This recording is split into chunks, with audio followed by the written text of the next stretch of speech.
উইকেন্ডে চলে গেলাম আমার বাড়ির কাছে অ্যাক্রোপলিস মলে। এই উইক রিলিজ করেছিল দ্য কনজুরিং লাস্ট রাইটস, যেটা কনজুরিং সিরিজের লাস্ট মুভি, তো দেখতেই হবে। তারপর একটু মলটাকে এক্সপ্লোর করলাম। এখানে তো আমার যাতায়াত প্রায় লেগেই আছে, একটু টাইম পাস করার জন্য অলওয়েজ এই মলেই এসে যাই। বোরিং উইকেন্ড আর ভাল লাগছিল না, তাই জন্য ভাবলাম পুজোর সামনে তো একটু দেখে নিই যে কি কি কালেকশনস এসছে। আমার ফেভারিট রেস্টুরেন্টে তারপরে গেলাম, কিছু ফ্রেন্ডসদের সাথে বেরিয়েছিলাম, আজকে ডে আউটের প্ল্যান ছিল, তো তাই জন্য আমার ফেভারিট রেস্টুরেন্ট হপিপোলাতে গেলাম।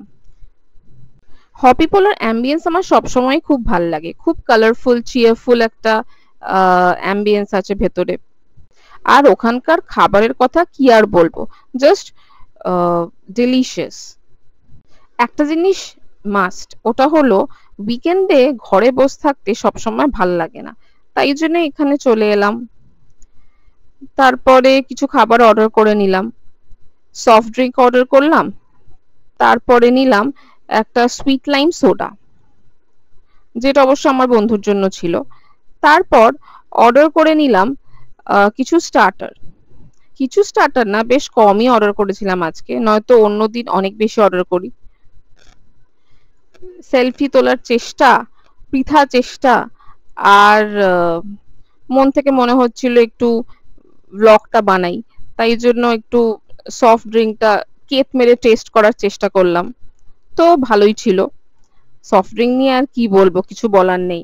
তারপরে চলে এলো আমার ফেভারিট অমৃতসরি ফিশ ফিঙ্গার, যেটা তো এত লিপ স্ম্যাকিং ছিল যে কি বলবো। আর আমার এটা সবসময় খুব পছন্দের। এক প্লেটে 8 পিসেস থাকে, তো আমাদের জন্য তো এনাফ। আমরা 3 জন গিয়েছিলাম।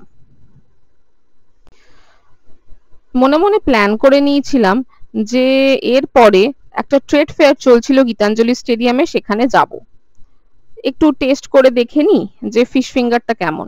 আমার তো জাস্ট ফাটাফাটি লেগেছিল, তাই জন্য আমার রিয়াকশনটা তোমরা দেখতেই পাচ্ছ ফ্রেন্ডস কিরকম এসছে। তার সাথে কিছু ডিপস দিয়েছিল, যেটা এর সাথে তো ব্যাপক লাগছিল। তারপর চলে এলো এগ চাউমিন। এগ চাউমিনটা আমার বরাবরই খুব ফেভারিট। চিকেন এত বেশি খাওয়া হয় যে চিকেন আর খেতে ইচ্ছা করছিল না। এখানকার সব খাবারই এত কোয়ান্টিটি ওয়াইজ এত ফিলিং থাকে, আমার তো জাস্ট ব্যাপক লাগে।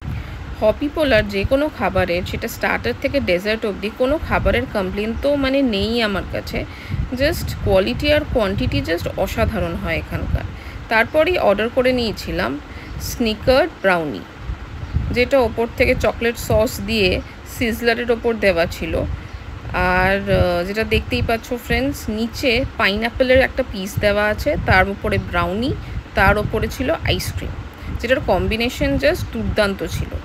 তারপরে আমরা চলে গিয়েছিলাম একটা ট্রেড ফেয়ারে, যেটার নাম ছিল হচ্ছে হাট, যেটা অলওয়েজ আইস স্কেটিং রিংয়ে হয়, যেটা এবছরে গীতাঞ্জলি স্টেডিয়ামে হয়েছিল, কলকাতা ইন্টারন্যাশনাল ট্রেড ফেয়ার। যেখানে গিয়ে একটু দেখলাম যে কি কি আছে ভেতরে, কিসে কিসে স্টল আছে, অনেক ফুড স্টল আছে, হ্যান্ডিক্রাফটস, তারপরে ফার্নিচার ডেকোরেশনসের আলাদা আলাদা স্টলস ছিল।